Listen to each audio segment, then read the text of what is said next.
a paz do Senhor. Este é o canal Teologia, Educação e Filosofia e eu sou o professor Marcos e nós vamos dar continuidade ao nosso curso de missões.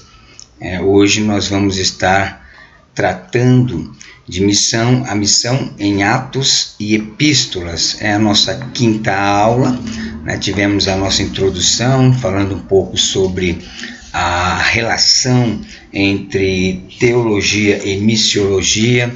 Depois tratamos de missões no Antigo Testamento, depois missões nos Evangelhos, e hoje nós vamos tratar de missões em Atos e Epístolas Paulinas. Eu peço a você que você possa, se você não se inscreveu no canal, se inscrever e dar um joinha aí, fazer o seu comentário, se você está gostando, se você está conseguindo aprender, né? E a gente vai dialogando aí para melhorar cada vez mais. Então vamos lá, vamos na nossa introdução. A nossa introdução,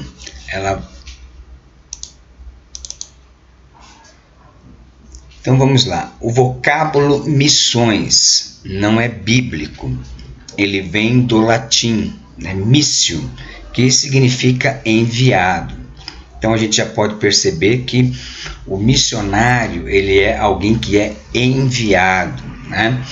Houve um tempo em que missões eram entendidas como tudo o que tinha a ver com o trabalho da igreja realizado em outros países. Isso foi mudando e hoje muitos já entendem missões como uma atividade diária que faz da igreja comissionada por Cristo um organismo vivo e atuante em todo o seu escopo, desde a sua localidade até os confins da terra. Missão é, portanto, a ação de evangelização da igreja na sua própria cidade, em outros estados e até outros países, no templo e de casa em casa, como fez os discípulos de Jesus. Veja aí em Atos 5:42, esse verso descreve, o início da igreja, como eles viviam. Esse texto de Atos é interessante por conta disso, vai apresentando o desenvolvimento da igreja. Então tem aí, todos os dias, no templo e de casa em casa, não cessavam de ensinar e de pregar Jesus, o Cristo. Então nós observamos que a missão é isso, A missão, ela não é só a missão transcultural, ou seja, de você sair da sua casa, do seu país, do seu estado, para ir para outro país, mas é você fazer missões aí, nos arredores onde você mora, nos arredores da igreja onde você congrega, no seu trabalho, na sua escola, em todos os lugares nós temos a condição de estar fazendo a missão. E a missão é essa: evangelizar. É por isso que eu sempre digo aos meus alunos, às vezes a gente vê alguém falar assim, nós vamos sair para ganhar almas. Não, a gente não ganha almas, A gente evangeliza as pessoas, mas é o Espírito Santo de Deus que, ao utilizarmos a sã palavra de Deus, a santa palavra de Deus, vai trabalhando no coração dessa pessoa, vai trabalhando no coração, na mente, para que essa pessoa compreenda o Evangelho, e assim acontece o que as Escrituras dizem, O Espírito Santo é ele que convence o homem do pecado, da justiça e do juízo. Então, o trabalho de missões é esse, não é exclusivamente o trabalho transcultural. Mas os que foram dispersos iam por toda parte pregando a palavra. Atos 8:4. Então, missões é a igreja enviando seus membros, é a igreja indo em cumprimento à grande comissão. A ordem do Senhor Jesus é que sejamos suas testemunhas. E ser-me-eis testemunhas tanto em Jerusalém como em toda a Judéia e Samaria e até aos confins da terra. Então, veja que nós temos como propósito da igreja, um dos propósitos da igreja na terra é justamente esse, é testemunhar. É testemunhar, e testemunhar é falar daquilo que Deus fez na sua vida, daquilo que Deus executou na sua vida, a mudança que você teve ao se encontrar, ou seja, ao ser confrontado com o Evangelho, reconhecido que era pecador e abrindo seu coração e se entregando a Cristo. Agora você também faz parte dos comissionados, porque a grande comissão ela não é somente para os obreiros da igreja, né? Os pastores, os evangelistas, os presbíteros, os diáconos, diaconisas, não. Ela é uma grande comissão a toda a igreja, né? Porque testemunhar de Cristo, você não precisa de um curso específico, né? Se você puder estudar teologia para você compreender melhor, é ótimo, mas ser testemunha não precisa ser ninguém que tenha feito um curso específico, especialização, não. É testemunhar, é falar de como era a sua vida antes e como é a sua vida agora com Cristo. Olha esse verso que está na figura: como ouvirão se não há quem pregue? Então, nós temos essa responsabilidade. A igreja ela tem 3 funções específicas na terra. Primeiro, adoração e glorificação ao nome do Senhor. Segundo, a edificação dos santos. E terceiro, a evangelização dos povos. Não que exista uma hierarquia nessa, não, primeiro esse, segundo ele, não. Todos eles são essenciais para que a igreja cumpra com a sua missão na terra. Então vamos primeiro no livro de Atos, né? O livro de Atos ele é um livro que conta a história dos 30 primeiros anos da história da igreja, né? Do Pentecoste em diante. E nós percebemos que nesse relato, que quem escreveu foi Lucas, o mesmo que escreveu o Evangelho segundo São Lucas, é o mesmo Lucas que escreve o livro de Atos. Nós percebemos que ele enfatiza muito a questão da ação do Espírito Santo em todo o livro, e também como que em tão pouco tempo, 30 anos, a igreja se expandiu, né, de uma forma grandiosa. Então o livro de Atos é muito importante para nós como referência também, para que nós venhamos a saber como que a partir, né, da descida do Espírito Santo, né, o revestimento que os discípulos, os apóstolos receberam e como eles foram usados, né, para expandir, para disseminar, para levar o Evangelho a todo mundo daquela época. Então vamos lá, Atos dos Apóstolos enfoca a ascensão de Cristo, o derramamento do Espírito Santo e a inauguração da igreja no dia de Pentecostes e sua expansão. As epístolas, a edificação, a exortação e consolidação da igreja para a importante tarefa de fazer missões.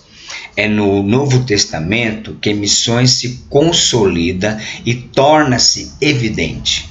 Jesus fez missão por toda a Palestina. A igreja inicia-se após sua morte e ascensão, e eles são espalhados por toda parte, e aonde chegavam, pregavam o Evangelho. Vamos ver essa passagem aqui de Atos capítulo 8. Atos capítulo 8 é um texto importante para a gente compreender. Alguns dizem que esse texto, os acontecimentos desse texto aconteceu aproximadamente mais ou menos 10 anos depois da ascensão de Jesus. Então, o que acontece? eu sempre entendo isso aqui como uma estratégia de Deus. Mesmo que a gente não compreenda, mas Deus usou a perseguição para que a igreja cumprisse com a sua missão. Porque até aqui a igreja estava centralizada em Jerusalém. E a partir desse capítulo aqui, nós vamos observar que eles cumprem a palavra. E ser me eis testemunha tanto em Jerusalém, como em toda a Judéia, Samaria e até os confins da terra. Então, perceba bem aqui, Atos 8. E também Saulo consentiu na morte dele quem? De Estevão, né? Aqui está o capítulo 7, relata como foi a morte de Estevão, o primeiro mártir da igreja. Depois ele dá continuidade aqui nos acontecimentos. Nesse período, Saulo de Tarso ainda era perseguidor da igreja. Então, e Saulo consentiu na morte dele, e fez-se naquele dia uma grande perseguição contra a igreja que estava em Jerusalém. E todos foram dispersos pelas terras da Judéia e de Samaria, exceto os apóstolos. Uns varões piedosos foram enterrar Estevão e fizeram sobre ele grande pranto. E Saulo assolava a igreja, entrando pelas casas e arrastando homens e mulheres, os encerrava na prisão. Mas os que andavam dispersos iam por toda parte anunciando a palavra. Então veja que com esta perseguição eles começaram, a cumprir aquilo que Jesus disse, em Jerusalém, Judéia e Samaria. A igreja teve início na cidade de Jerusalém. Fica evidente que nos primeiros anos de sua história, as atividades da igreja limitavam-se àquela cidade e arredores. Todos os membros da igreja pentecostal eram judeus, tanto quanto podemos perceber. Nenhum dos seus membros era gentil. Somente com a primeira perseguição é que foram sendo espalhados por toda parte e anunciavam o evangelho. Veja que Deus teve uma estratégia, foi a perseguição. Nesta época, eles alcançaram Samaria através de Filipe, que é sacudida pelo poder da palavra, por ele pregada, que nós encontramos aí no capítulo 8, de Atos. Até um etíope foi alcançado por Filipe, poderosamente evangelizado.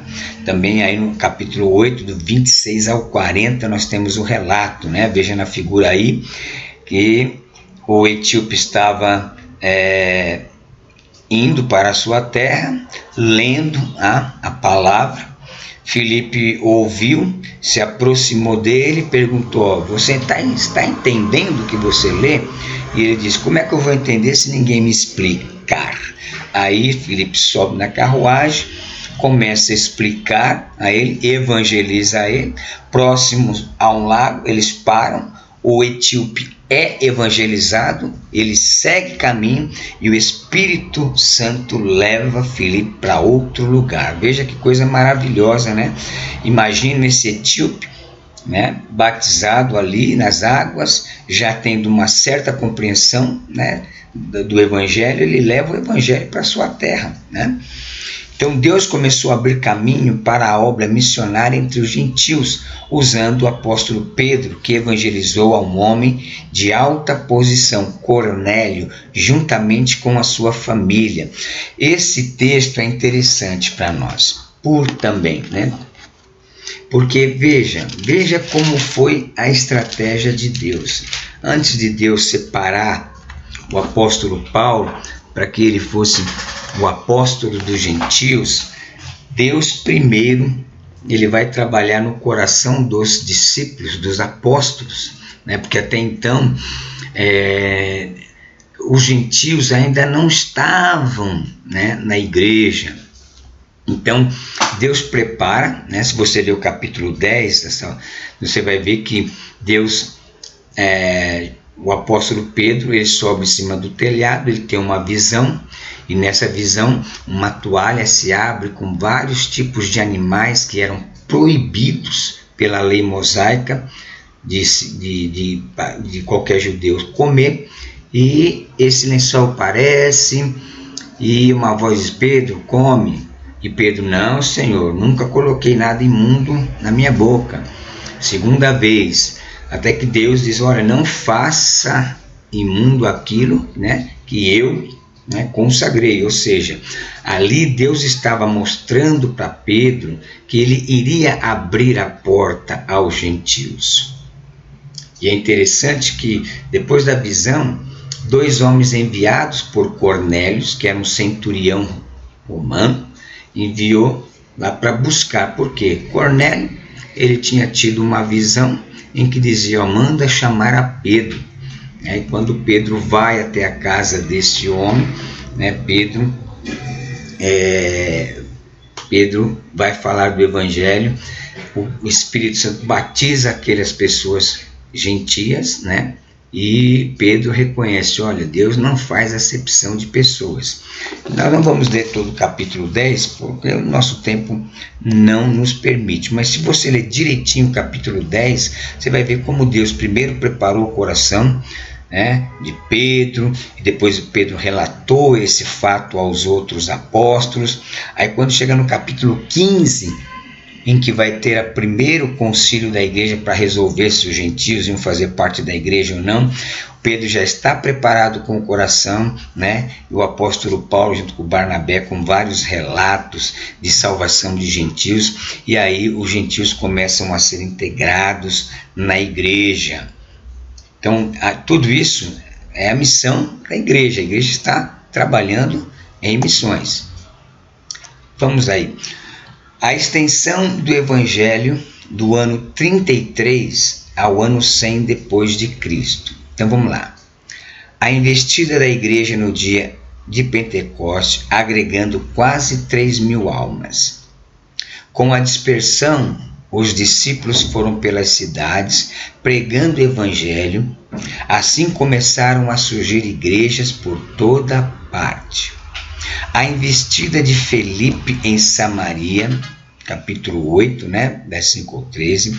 Depois o encontro de Felipe com o eunuco, né, e o batismo deste na região de Gaza. Depois nós temos o ministério de Pedro pregando pela Judéia, Jerusalém, Lídia, Jope, depois Cesareia, Antioquia da Síria e partes do noroeste da Ásia Menor. Tá?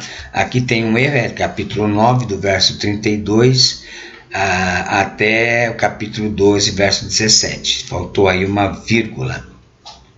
Depois nós temos o ministério de João em Jerusalém e Samaria, e depois do ano 70 em Éfeso, né? A história da igreja revela isso.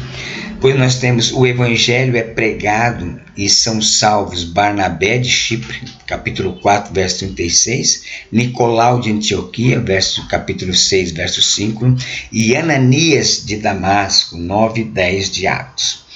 O Evangelho chega a Macedônia e a Caia por intermédio dos Tessalonicenses, capítulo 1, verso 1 e 8. Depois a igreja de Antioquia enviou Paulo e Barnabé que evangelizassem a Ásia Menor, a Caia e Europa, desde Jerusalém até o Ilírico, capítulo 13, de 1 a 3, depois até o capítulo 16, 9 e 10, e Romanos 15 e 19.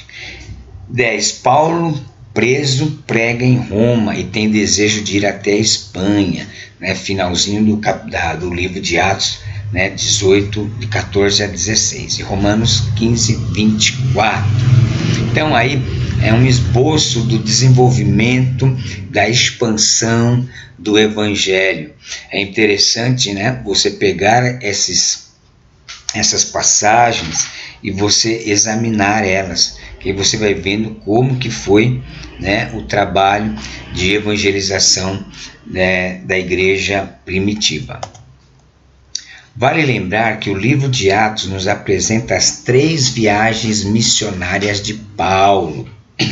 O apóstolo Paulo, né, a maioria dos teólogos acredita que foi 4 viagens, mas o que nós temos claramente no livro de Atos são as 3 viagens missionárias, por isso que a gente colocou 3, né? Mas a maioria dos teólogos vai dizer que houve uma 4ª. Então, a primeira viagem missionária de Paulo, capítulo 13 até o capítulo 14, verso 28, Paulo percorreu cerca de 1.514 quilômetros.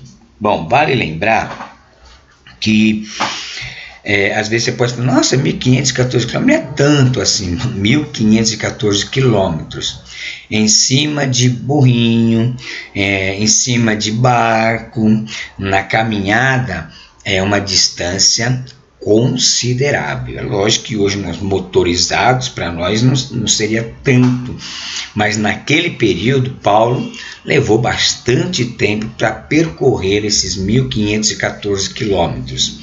Na sua segunda viagem missionária, capítulo 15, 36 até o capítulo 18, verso 22, ele vai percorrer cerca de 3.073 quilômetros. Veja aí o dobro, do que ele fez na sua primeira viagem. Na terceira viagem missionária, que vai de Atos 18, 23 até 21, 17, ele percorre cerca de 3.521 quilômetros, Ou seja, somando tudo isso aí, vai dar mais de quase que 3, 6, 7, 8, quase pouco mais, quase 9.000 quilômetros, que para nós, hoje, pelos meios de transporte que nós temos, parece que é pouco, mas naquele período foi muitos anos de caminhada, para que pudessem realizar essas 3 viagens. Outro fato importante é que diz a tradição de como outros apóstolos percorreram outros países. Por exemplo, a história diz que Tomé foi pregar na Índia, onde teria fundado a igreja. Mateus teria pregado na Etiópia, onde morreu martirizado à espada. Marcos pregou em Alexandria, onde foi arrastado pelas ruas até morrer. Lucas continuou na Grécia, onde morreu enforcado. Filipe pregou em Hierápolis, na Frígia, onde o mataram enforcado. Simão, o Zelote, pregou na Pérsia e morreu crucificado. E assim os outros foram por regiões diversas. Então veja que a própria história aponta a jornada de muitos dos apóstolos e discípulos do Senhor Jesus Cristo.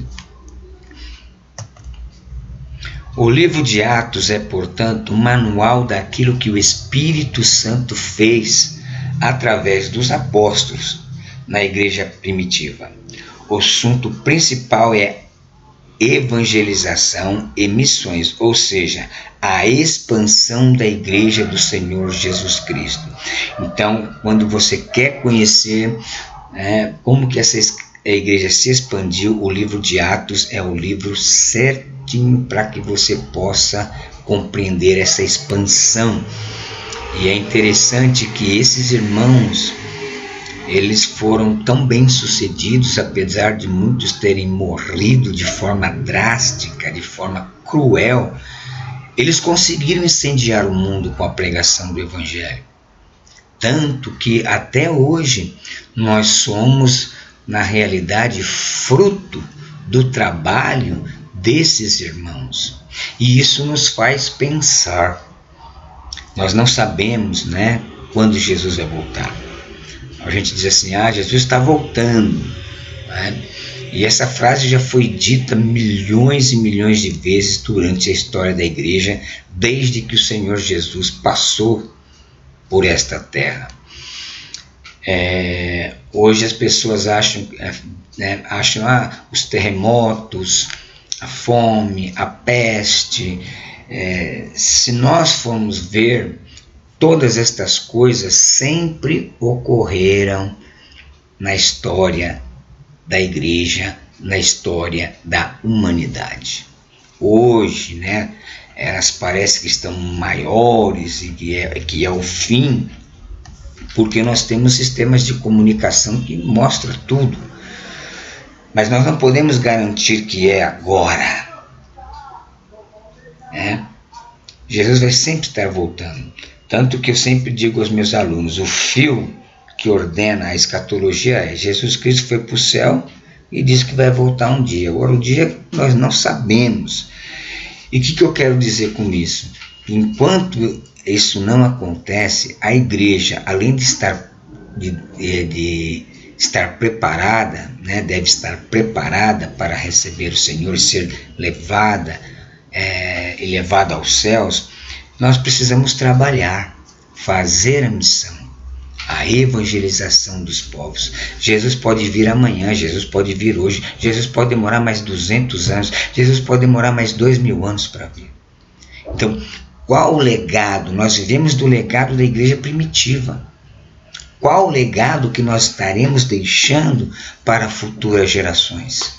Pense nisso, tá? Vamos continuar aí. Então, a ação missionária de Paulo nas epístolas. Então, Paulo, missionário que escreve carta às igrejas. É interessante que o apóstolo Paulo foi preso pelo menos 2 vezes, e na sua primeira prisão em Roma ele escreveu muitas cartas, né, que ficaram aí para testemunho dos fatos que aconteceram. E isso é muito interessante. Se fosse só a pregação de Paulo, talvez não chegaríamos até hoje, mas Deus permitiu que ele ficasse preso exclusivamente para escrever cartas que ficassem hoje, né, e entrasse para o cânon do Novo Testamento e fosse uma bênção para a nossa vida, como as cartas de Paulo têm sido desde aquele período até hoje. Então, o grande carisma, ou seja, o dom de Paulo é ser missionário. Depois de ter fundado as florescentes igrejas cristãs no mundo helenístico, ele não as deixou privada de assistência, mas acompanhou com a sua orientação pastoral. A preocupação por todas as igrejas representa, como ele mesmo afirmava ser, sua preocupação cotidiana. E para manter os contatos com essas comunidades, para ajudá-las a resolver seus problemas e para que fosse mais eficaz no seu testemunho ao mundo, Paulo se tornou escritor. As suas cartas nasceram da missão e em vista da missão. Então é interessante que a gente tem que entender uma coisa. A gente chama as cartas de Paulo, né? Gordon, né, vai dizer isso como teologia de tarefa. Por que teologia de tarefa? Porque a igreja estava nascendo naquele período. E conforme a igreja foi se estruturando, problemas foram acontecendo, né, porque a convivência em comunidade muitas vezes não é fácil. E conforme esses problemas iam acontecendo, entrava em contato com Paulo. Paulo, aqui em Corinto nós temos esse problema. Eles tinham Bíblia? Tinham, o Antigo Testamento. O Antigo Testamento não trazia nada sobre a igreja. Então Deus, né, através do Espírito Santo, inspirava Paulo a escrever às igrejas para solucionar os problemas, as dificuldades que eles estavam tendo.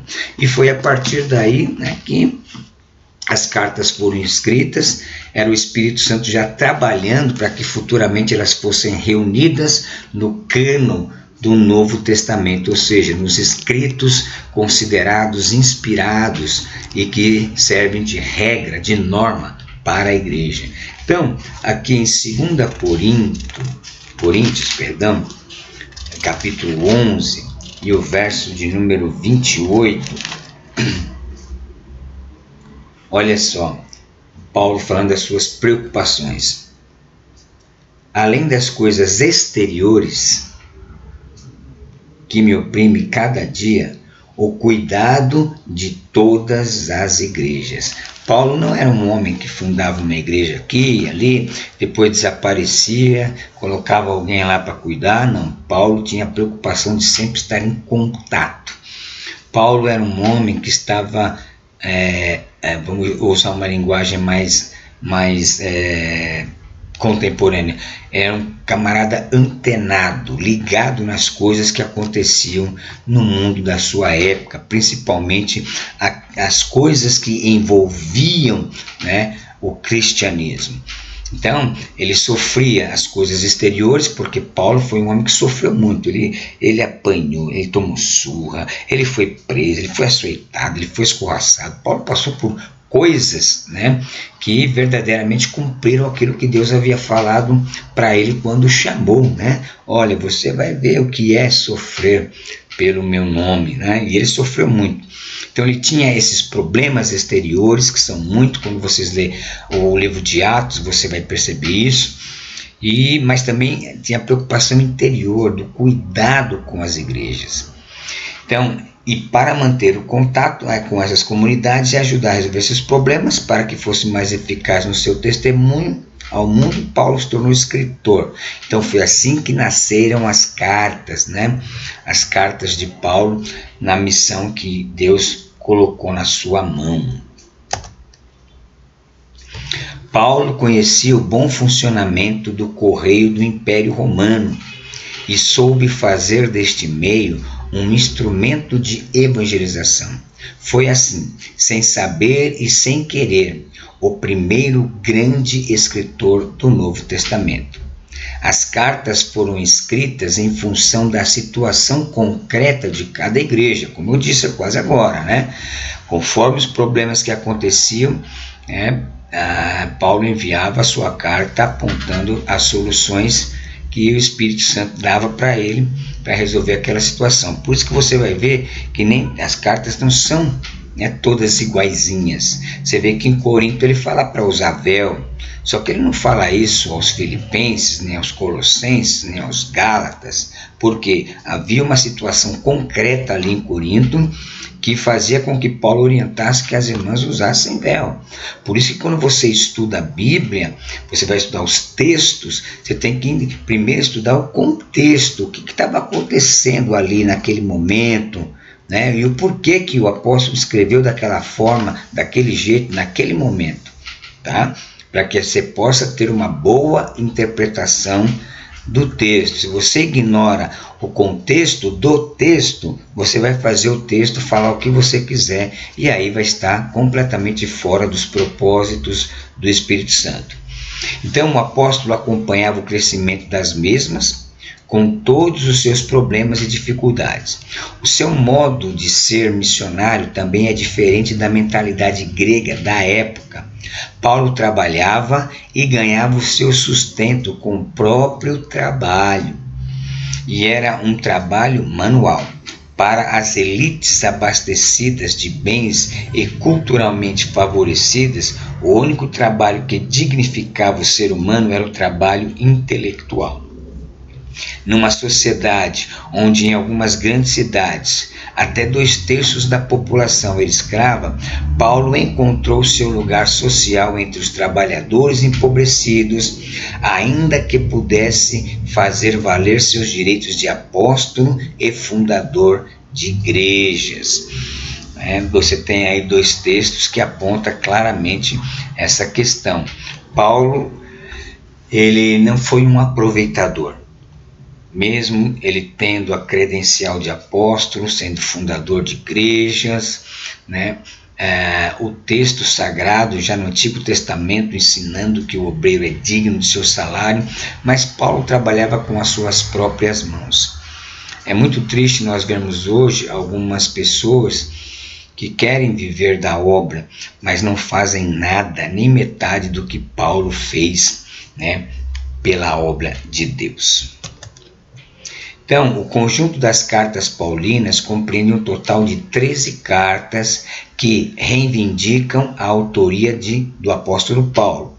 A ordem que se encontra no cânon bíblico não refletem, veja, a data em que foram escritas, mas foram organizadas segundo a sua extensão.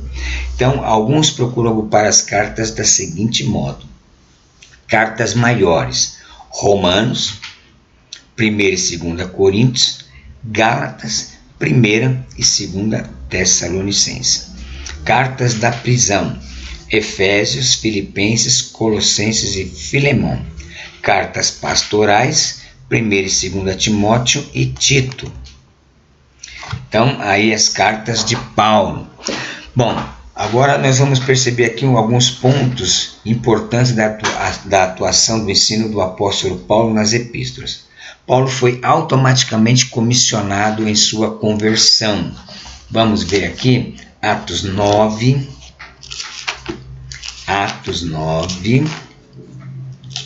versículo 13. Atos 9, 13. Aqui. E respondeu Ananias: Senhor, de muitos ouvi acerca deste homem. Quantos males tem feito aos teus santos em Jerusalém? E aqui tem poder dos principais dos sacerdotes para prender a todos que invocam o teu nome. Disse-lhe, porém, o Senhor: vai, porque este é para mim um vaso escolhido para levar o meu nome diante dos gentios e dos reis e dos filhos de Israel, e eu lhe mostrarei o quanto deve padecer pelo meu nome. E Ananias foi e entrou na casa, impondo-lhe as mãos, disse: irmão Saulo, veja, irmão Saulo, o Senhor Jesus que te apareceu no caminho por onde vinhas me enviou para que tornes a ver e sejas cheio do Espírito Santo. E logo lhe caíram dos olhos como que umas escamas, recuperou a vista e levantando-se foi batizado. Então ali o Senhor demarcou o trabalho de Paulo e ele falaria aos gentios, aos reis e aos filhos de Israel. Foi enviado pelo Espírito Santo. Aí vamos ver o início do trabalho missionário agora. Ali foi a chamada. Agora, capítulo 13, nós temos aqui, olha, na igreja que estava em Antioquia, que se tornou a primeira igreja missionária ali, havia alguns profetas e doutores, a saber, Barnabé e Simeão, chamado Níger, e Lúcio Cirineu, e Manaém, que fora criado como Herodes, o tetrarca, e Saulo. E servindo eles ao Senhor e jejuando, disse o Espírito Santo: apartai-me a Barnabé e a Saulo para a obra que os tenho chamado.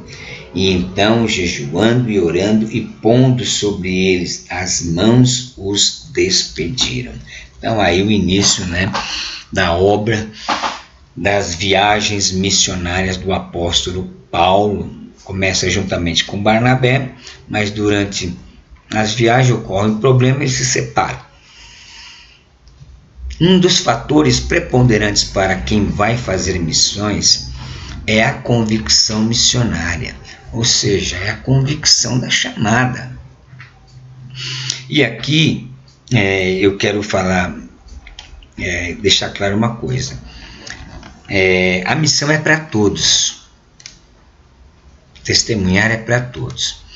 Só que, para você sair da sua casa, do seu bairro, da sua cidade, do seu estado, para ir, ou até mesmo para outro país, você tem que ter uma convicção. De repente você mora em São Paulo, e Deus coloca um desejo ardente no teu coração, vai para o sul, ou vai para o norte, ou talvez Deus fala assim, não, vai para tal país. Então é importante que nesse aspecto missionário, de uma missão transcultural, de uma missão interestadual, você precisa ter realmente essa convicção, porque missões fora da sua cidade, nem dentro da sua cidade, né? Mas missões não é você sair daqui para fazer um tour em qualquer país ou outro estado. É trabalho, é dedicação, é esforço, é estar decidido a sofrer, né? Porque sofrer no sentido, não estou dizendo que é sofrer porque vai passar fome, não vai ter, não é isso, mas é sofrer. Por quê? Porque a obra traz um certo sofrimento ao você ver as pessoas te ignorarem, as pessoas te desdenharem de você, as pessoas não aceitarem. E também ao ver a necessidade de muitos de vocês não poder fazer muito.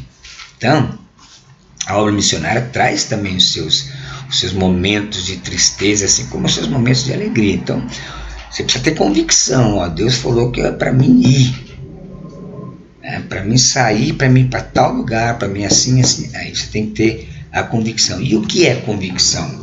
Veja aí, é certeza adquirida por demonstração, persuasão íntima, né? Firmeza de ideias. Paulo mostrou sua convicção quando disse ser devedor na questão de anunciar o evangelho, né? Lá em Romanos 1,15, Paulo diz: eu sou devedor, né? Eu tenho que pregar, e se eu não fizer isso, estou agindo errado. Ele dizia ter obrigação de anunciar o evangelho. Ele tinha o evangelho como algo confiado a ele. Então veja bem, Paulo foi esse grande homem usado por Deus porque ele teve essa convicção e não mediu esforços para cumprir com essa missão. Mas ele cumpriu porque ele tinha essa convicção e Deus sempre foi com ele. Nos momentos de alegria, nos momentos de tristeza, nos desafios. Então, para ser um missionário chamado, né, e para ir, você tem que ter essa convicção. Eu sei que hoje nós temos muitas pessoas assim, com títulos de missionário, missionárias, pessoas que às vezes nunca nem saiu para fazer missão em lugar nenhum. Mas o verdadeiro missionário que é chamado, que é esse, ele tem que ter essa convicção.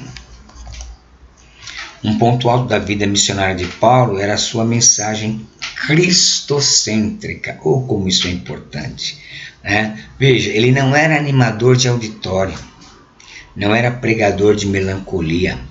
Suas mensagens não eram políticas e nem tendenciosas. Ele pregava: Cristo morreu, Cristo foi sepultado, Cristo ressuscitou, Cristo foi visto após a sua ressurreição. Não se envergonhava da mensagem que pregava. Ele disse: não existe outro evangelho. Sua mensagem era direta, pessoal. Não fazia rodeios, não pregava para agradar grupos, mas tinha compromisso com a palavra de Deus. Que em nossos dias possamos aprender com Paulo e pregarmos o evangelho genuíno, autêntico, vitorioso, centrado em Cristo. Eu acredito que se Paulo estivesse no nosso meio hoje, ele estaria muito decepcionado com as coisas que ele veria, né? Muitas mensagens aliciadoras, né? Muitas mensagens para agradar, muitas mensagens triunfalistas e tantas coisas, e o evangelho mesmo às vezes não é percebido. Às vezes tem mensagens que você ouve que não fazem nem referência a Cristo. Então é importante que a gente olhe para esses aspectos, e quando você estuda Paulo, você vai perceber que o assunto dele era Cristo, não tinha outro assunto. O assunto era Cristo e a sua salvação. Cristo, o Filho de Deus, que resgatou o homem, que nos reconciliou com Deus, que foi para o céu, vai voltar. Então, é importante, se você sente essa chamada, e mesmo que você não tenha chamada para ir para outro estado ou para outro país, mas você vai ser um evangelizador aqui onde você mora, no seu bairro, na igreja onde você congrega, tenha isso no seu coração, que a sua mensagem seja cristocêntrica. Eu sempre digo, não evangelize assim: está desempregado? Vai para a igreja. Tá com problema no casamento? Vai para a igreja. Tá com o filho nas drogas? Vai para a igreja. Tá com problema financeiro? Vai para a igreja. Não, a igreja não é uma agência solucionadora das vicissitudes do homem.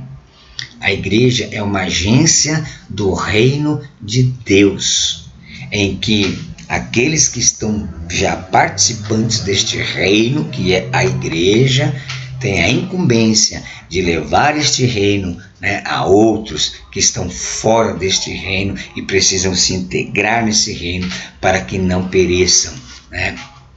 Então isso é importante, sempre a mensagem ser estudada e ser pregada de uma forma cristocêntrica. Paulo possuía uma ambição missionária. Este aspecto importante de Paulo prendia-se ao fato dele não pregar onde alguém já havia pregado. Vamos ver essa passagem? É interessante que hoje a gente vê igrejas uma do lado da outra. Seria muito bom se não tivesse tanta disputa, tantas coisas. Mas Paulo, quando ele pretendeu ir para a Espanha, é porque na Ásia Menor ele já tinha ido por todos os cantos. Então olha o que ele diz aqui no capítulo 15 de Romanos, no verso de número 20.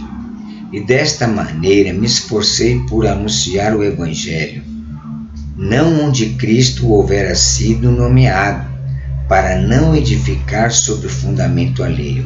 Antes, como está escrito, aqueles a quem não foi anunciado verão, e os que não ouviram o entenderão. Então, vou ler o 22. Pelo que também muitas vezes tenho sido impedido de ter convosco, mas agora que não me tenho mais demora nestes sítios, e tendo já há muitos anos grande desejo de ter convosco, quando partir para a Espanha irei ter convosco, pois espero que de passagem vos verei e que de lá seja encaminhado por vós, depois de ter gozado um pouco da vossa companhia.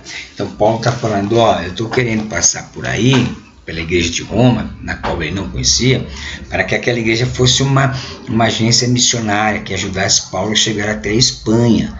Por quê? Porque por onde ele andou na Ásia, ele já tinha pregado. E ele não ia novamente passar em lugares, em cidades que ele não foi, mas que ele já sabia que o evangelho já tinha chegado lá.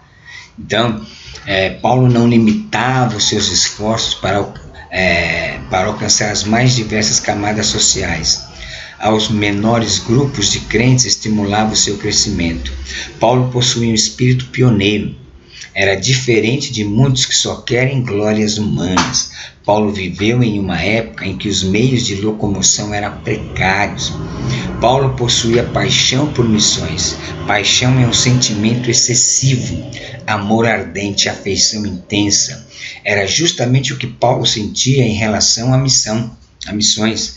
Paulo dizia: sou devedor, estou pronto, possuía ansiedade em ver os judeus salvos, tinha grande tristeza e incessante dor no coração por seus irmãos não salvos. Aos irmãos de Coríntio disse: o amor de Cristo nos constrange, e mais, eu de boa vontade me gastarei e me deixarei gastar. Veja que aquele homem, ele tinha o seu coração completamente voltado a missões. Ele não procurava disputa, ele não tinha, ele era uma pessoa que ele visava o reino. Ele visava o reino de todas as formas, tanto pelo seu povo como também pelo gentio, porque Paulo entendeu que o evangelho é universal, é para todas as gentes, todos os povos e nações, de línguas e dialetos, era para todos. Paulo reconhecia missões como tarefa humana, né? Veja aqui, 1 Coríntios, capítulo 9. 1 Coríntios, capítulo 9, verso 16. Porque se anuncio o evangelho, não tenho de que me gloriar, pois me é imposta essa obrigação, e ai de mim, se não anunciar o Evangelho. E por isso, se o faço de boa mente, terei prêmio, mas se de má vontade, apenas uma dispensação me é confiada. Logo, que prêmio tenho? Que evangelizando proponha de graça o Evangelho de Cristo, para não abusar do meu poder no Evangelho. Porque sendo livre para com todo, fiz-me servo de todos para ganhar ainda mais. Fiz-me judeus para os judeus, para ganhar os judeus, para os que estão debaixo da lei, como se estivera debaixo da lei para ganhar os que estão debaixo da lei. Para os que estão sem lei, como se estivera sem lei, não estando sem lei para com Deus, mas debaixo da lei de Cristo, para ganhar os que estão sem lei. Fiz-me fraco para os fracos, para ganhar os fracos. Fiz-me tudo para todos, para por todos os meios chegar a salvar alguns. Então Paulo dizendo aqui, olha, eu me adaptava a todas as condições e todos os tipos de pessoas para que eu pudesse me aproximar delas e levar o Evangelho. Então ele não limitou, os seus esforços, atendeu pequenas cidades, atendeu atenção às grandes, visando a expansão do Evangelho. Valorizou as igrejas nas casas, sabendo o potencial das mesmas no campo missionário. Trabalhava para a expansão, não se esquecia da consolidação dos lugares visitados, ou seja, ele ia, fundava igreja, deixava líderes, depois de um tempo ele passava novamente para ver como é que estavam as coisas. Trabalhava para a expansão, não se esquecia da consolidação dos lugares visitados.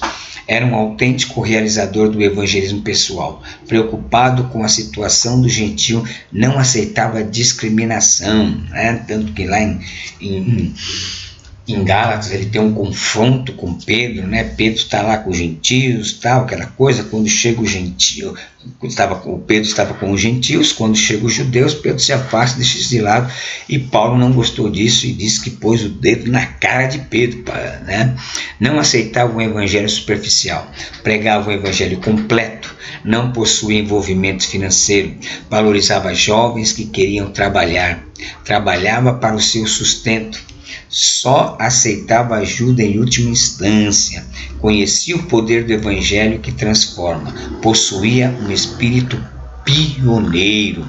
Então veja, Paulo tinha excelentes qualificações, das quais o Espírito Santo depositou sobre a vida daquele homem de Deus. Veja as suas orientações. Romanos 14, 15, ele diz que o Evangelho deve ser anunciado. O Evangelho deve ser anunciado a todos.